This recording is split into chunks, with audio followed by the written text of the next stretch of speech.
Hello friends, today we are going to read I Like Fish, a sticker book by Margaret West Brown. Let's start. Silver fish, gold fish, black fish, old fish, young fish, fishy fish, any kinds of fish, a fish in a pond, a fish in a stream, a fish in the ocean, a fish in a dream. Yeah, I like fish. The end. Read Clifford's Busy Week by Norman Bedwell. Let's start. Clifford loves his toy mouse, but where is it? Is it not in the doghouse? Is it not in the people house? Clifford wants to find his toy. He will look for it every day this week. On Saturday, Clifford goes to the playground. The toy mouse is not there. It is not there. On Monday, Clifford goes to the market. His toy is not there. Clifford is crying. On Tuesday, Clifford goes to the fun park. The toy mouse is not on the ride. It is not in the fun house. It is not at the game. On Wednesday, Clifford goes to the farm. His toy mouse is not in the barn. His toy mouse is not with the chickens. Oh, choo! Feather makes Clifford sneeze. On Thursday, Clifford goes to the gym. His toy is not there. On Friday, Clifford goes to the lake. The toy mouse is not in the boat. It's not under the boats. Dad gives Clifford a new toy mouse. Clifford does not want it. On Saturday, Dad plays golf. Is in the toy mouse in the hole? Clifford digs and digs. His mouse is not there. Later, Clifford goes to Grandma's house. He is very sad. Here is your mouse, says Grandma. You left in here last week. Clifford thanks Grandma. He is happy now. The end. Otter.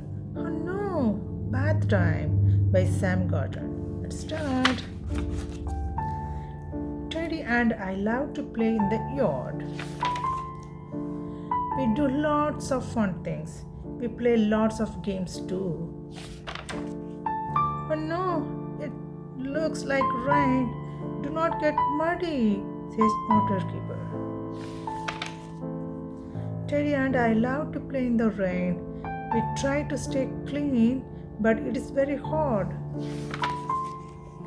You got very muddy, says Otter Keeper. Time for bath. Teddy and I do not like baths. We have to hide. We hide under the bed. We hide in the box.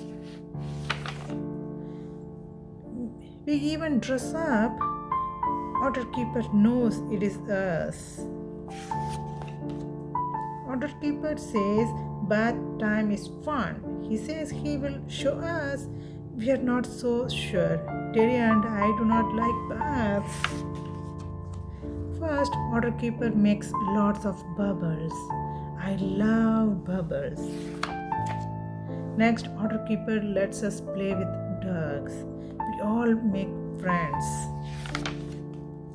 We also splash a lot. Everything gets wet. It is time to dry off. Teddy wants another bath. Otter Keeper says, not today. Teddy and I are sad. Then I have an idea. Oh no, Teddy is muddy again. I must help him. I tell Otter Keeper that it is time for the bath. Teddy and I love baths. The end. Read Lizzie Weezy by Elizabeth Dale. Let's start. I'm called Lizzie and I am a magic. Look at all my magic spells.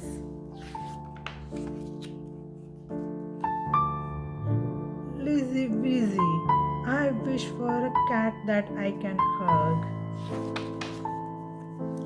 Oh no, I cannot hug a slug. Lizzie Weezy, I wish for a pet hippo. Heck, I do not need a pet toad.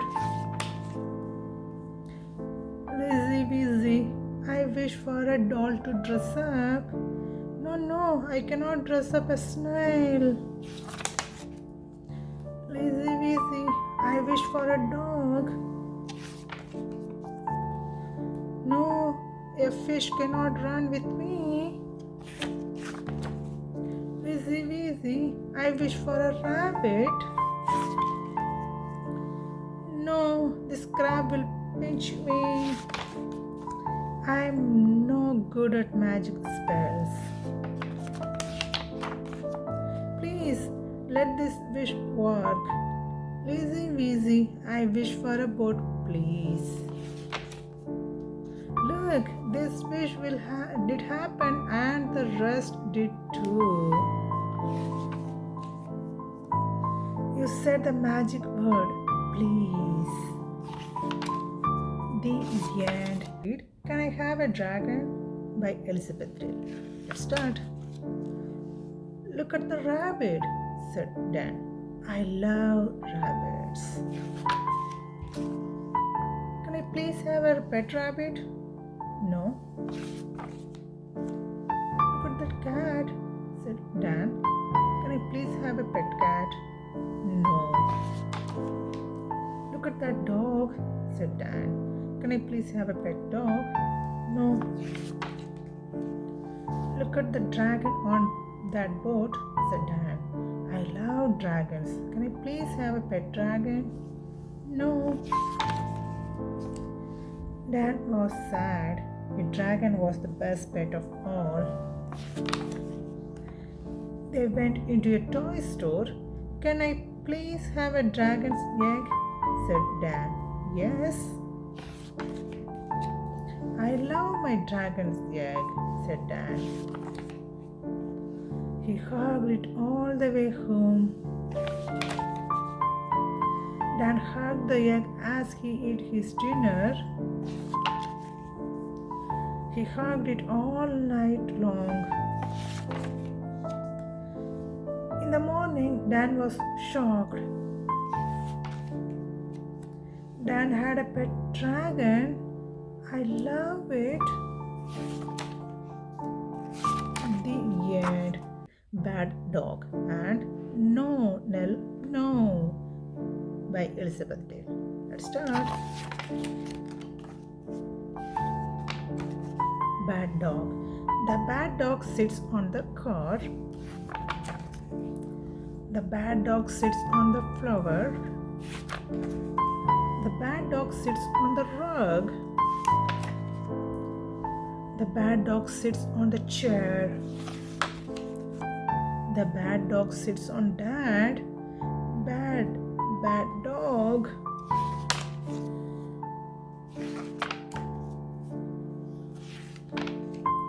No, Nell, no. Nell eats his bag. No, Nell, no. Nell eats his sock. No, Nell, no. Nell eats this shirt. No, Nell, no. Nell eats this hat. No, Nell, no. Nell eats this cake. No, Nell, no. Eat this grass, Nell. No. The end. Read Dig for Gold and Go Rocket by Alison Donald. Let's start. Dig for gold. Pat has a dog. Dog loves to dig. Pat has a map. Pat has a plan. I love to dig for gold. Dog has a plan. Dog has a bone. Go Rocket. Bob is at the lab. Go Bob, go. Bob is at the farm. Go Bob, go. Bob is at the store. Go Bob, go. Bob is at the park. Go Bob, go. Up, up. Go Bob, go. Bob is at the moon. The end. Duck is stuck and Get the Ball by Katie Dale. Let's start. Duck is stuck. Duck is stuck. Tug, rat, tug. Duck is still stuck. Tug, cat, tug. Duck is still stuck. Tug, dog, tug. Duck is still stuck. Tug, rabbit, tug. Duck is not stuck. But rat is stuck. Get the ball. Toss the ball. Ruff, ruff. Hit the ball. Ruff, ruff. Tap the ball. Ruff, ruff. Kick the ball. Ruff, ruff. Get the ball. Ruff, ruff, ruff. Toss the ball. The end. To read Frog and Friends. Frog Saves the Day by Hugh Bunting. Let's start. Table of contents. Frog and the Green Dragon. Frog and the Big River Rescue. Frog and the Green Dragon. One night, Raccoon came to Frog. I do not sleep well, she told him. Every night a big noise wakens me. That's terrible, Frog said. What is it? I do not know, Raccoon said. I hid under the tree leaves. I put my paws over my ears. Whenever it comes every night. It has a roar like a thunder, but it is not thunder. Oh my, Frog croaked. It is close to us? No, it is far away, Raccoon whispered, but I am afraid it will come closer. I think it is something bad. Oh my, Frog said again. He closed his eyes, thinking. At last he said, You and I and our friends will go together and find out what it is. It is better to face up to what frightens you. That night they set out. Frog, raccoons, possum, squirrels, chameleon, rabbit, and the little jumping mouse. I do not hear any roar like thunder, Possum said. You will, Raccoon told her. It will make your fur stand on end. They walked further. Oh, I hear it, little jumping mouse said. Caw, caw, caw, caw. They hid themselves in the long grass. Raccoon held Frog's hand. I am also scared, she whispered. The thunder roars and louder. Caw, caw, caw, caw. My fur is standing on end, Possum moaned. The big bad things came around a bend. It had a giant shining eye, one giant shining eye. It had no legs. It had a long, stinky body like a snake, only bigger. Chameleon whispered, much, much bigger. Look, it leaves a silver track, rabbit. Whispered, like a snail track, only bigger, much, much bigger. I am sorry to tell you, Frog said. I think it is a big green dragon. Possum screamed. Oh no, I can see inside it. Look at the people it has eaten. Squirrel squealed. I can see them. They were shocked. Rabbit shouted, that is gross. I'm glad no one can see inside me, Chameleon said. Today I ate pillbugs, beetles, whiteworm, and roaches instead of me would not be pretty. I'm glad Miss Brown cannot see inside me, Squirrel said. Today I dug up all her tulip bud and ate them. Little jumping mouse gasped. Miss Brown will be very angry. What can we do, Frog? Rabbit asked. This is a terrible dragon. Frog found himself with an oak leaf. I'm glad we came and saw, he said. Now we know this dragon only eats people. He's not looking for us. We are safe. Raccoon closed her eyes. Thank goodness, he whispered. They high-fived each other. Oh, but it is safe for people, little jumping mouse said. How can we help them, Frog? We will sing a sad song for them, Frog said. That's all we can do. They joined paws and claws and hands and sang a very sad song. It was so sad that they all cried. Then they felt better and went back home. Frog and the Big River Rescue. Frog and his friends liked to picnic at a big river. There were good green grass and lots of acorns. Some things there were small sweet strawberries and always juicy fruity bugs. It was a sunny afternoon. Picnic time, Frog said. Frog, squirrel, chameleon, possum with her babies, raccoon, rabbit, and a little jumping mouse jumped, hopped, ran, and scampered down a big river.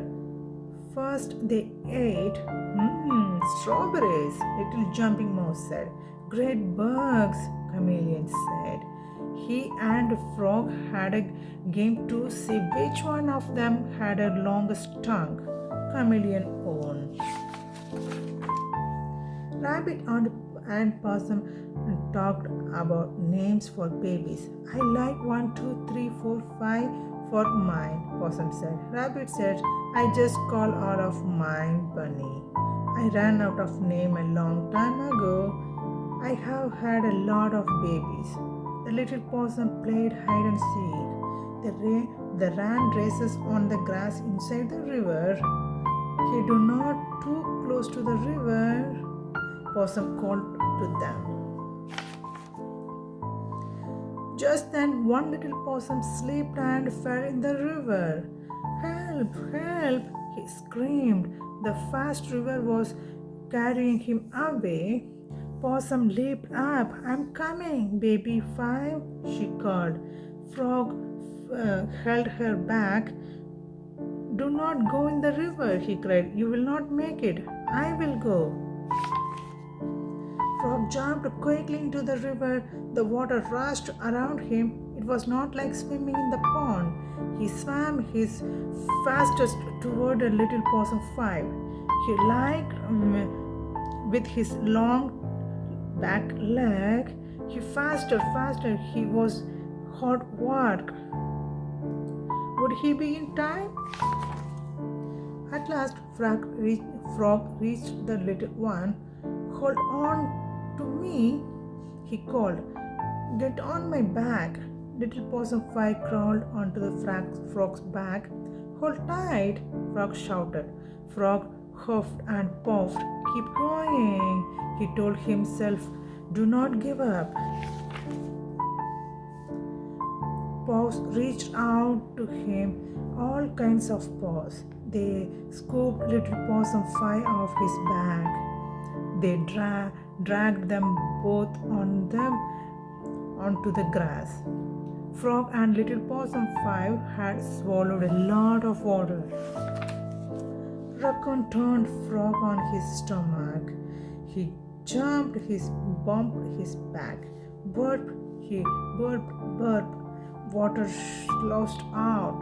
Possum pressed on his little possum's back till he screamed, Stop, Mama, you are hurting me. How can I thank you, Frog? Possum asked. You are so brave. You are a true hero. His friends clapped. You are. It was nothing, Frog told him. But it is bad to swim after you eat, Raccoon told Frog. Remember that next time a little possum falls in. I will, Frog said. Little Possum 5 tugged at Frog's leg. That was fun, he said. Can we do it again? Fun? Frog croaked. Do it again? My turn, Little Possum 3 shouted. Me. They were all tugging. Frog sighed. I need a nap, he said. The end. I'm going to read Charlotte's Web, Wilbur's Prize, adapted by Jennifer Frantz. Let's start. It was the first day of country fair. Everyone at Zuckersman Farm was busy getting ready. Ties were tied, pies were packed, jams were jarred, and Wilbur the pig was bathed in buttermilk. We would need to look his best if he was going to win the blue ribbon at the fair. Wilbur's friend in the barn knew winning the blue ribbon was important. It was Wilbur's chance to show how special he was. Then the Zuckersmans would keep him on the farm forever. Charlotte was planning to wave a very special web at the fair. She had to find the perfect word to describe Wilbur. Charlotte convinced Templeton to come along and help. Finding trash was his specialty, and old wrapper and boxes were full of words. The friends arrived at the fair. It was unlike any places they had ever been. Colorful tents crowded underground. Sweet smells drifted through the air, and a giant wheel spun in the sky. Wilbur settled into his pen. In the stall next door was the biggest pig Charlotte had ever seen. His name was Uncle. Charlotte knew that Uncle would be hard to beat. Wilbur was nervous, but Charlotte calmed his fears. The finest pig is not always the fattest pig, she said. Then Charlotte told Templeton to go out and find a good word fast. The fairground was littered with the trash and bits of wood. It was Templeton's dream come true, but he had a job to do. Templeton spotted a newspaper, but others spotted Templeton too.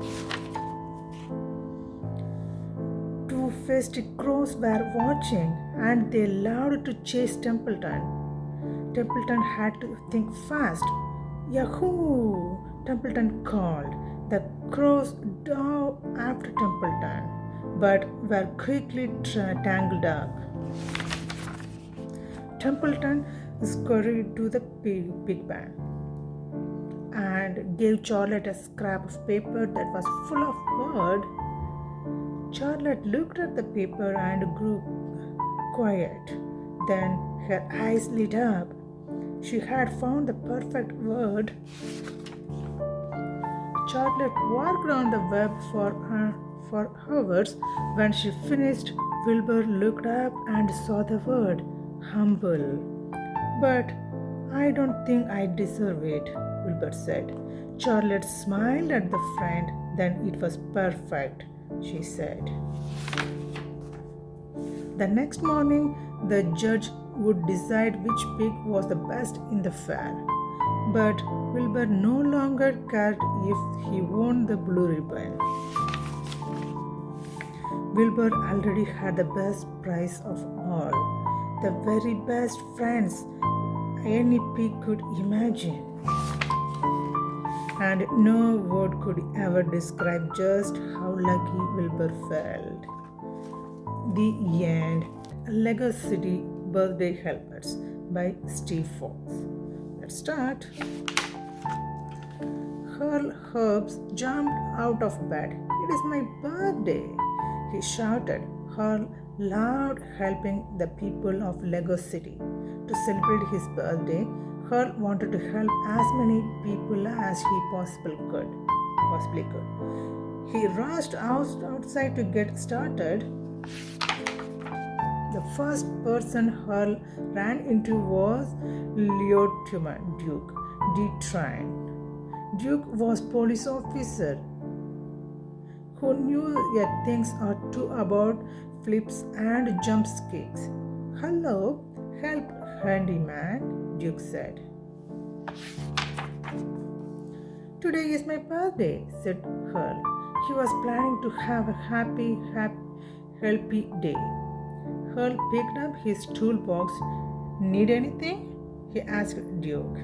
No, it's a quiet day in Lego City, said Duke. Let me know if there is anything exciting to do. The next person Hurl saw was a firefighter Bob. Need any help? Hurl asked. Nope, Bob replied with a yawn. But Hurl had an idea and a screwdriver. Before Bob could stop him, Hurl fixed the siren on the fire truck to sound louder than ever. Bonk, bonk, bonk. Bob pressed the siren button. Bonk, bonk, bonk. The siren sounded like a chicken. Before Hurl could fix it, a fire alarm went off.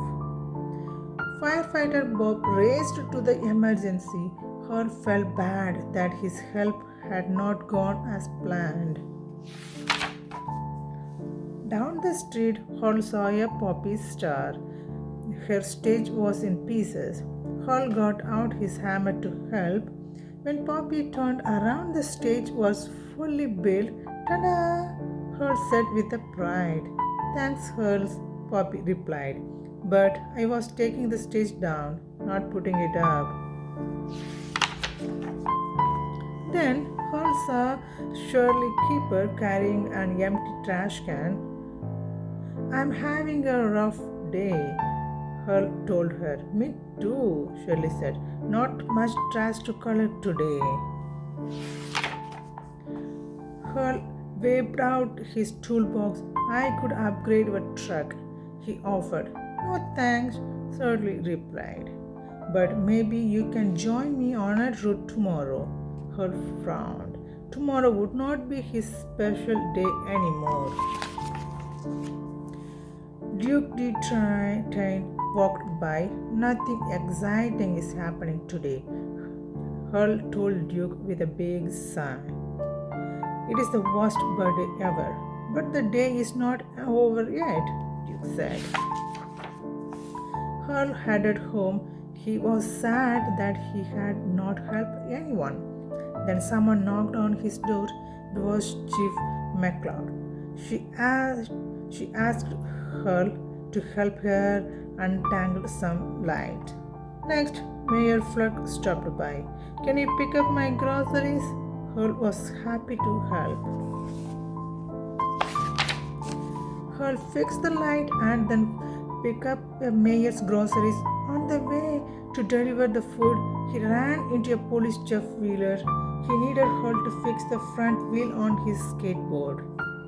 Hurl was happy to help.